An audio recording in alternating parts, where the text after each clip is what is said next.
In this final video for compositing, I'll show how to render out of Composite.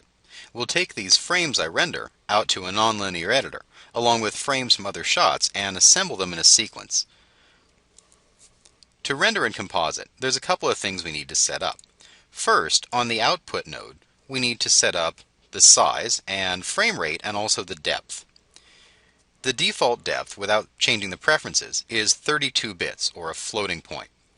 To make this easier for some nonlinear editors to handle, I'm going to change this over to an 8-bit image.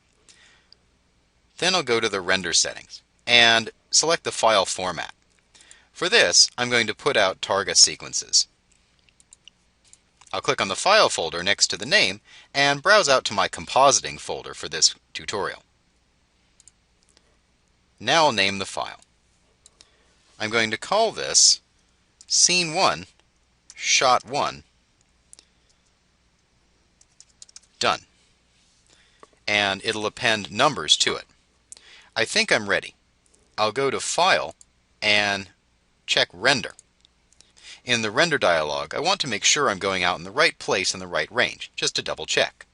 1 to 96 frames, going out as a Targa, 1280 by 720 at 23.98, RGB, and 8 bits. That's good.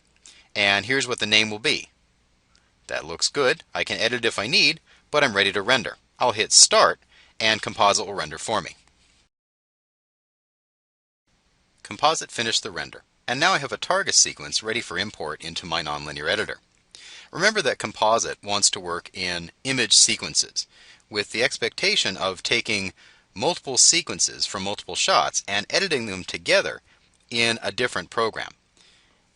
We can do multiple sequences in here, but I prefer to keep it separate, and then if I need to do any final color tone, I can. We can also have multiple hierarchies and outputs going on in one file. So if you need to be able to copy and paste color correction or similar things around, you can do that too. Now I'm ready to move into my editor and sequence my footage.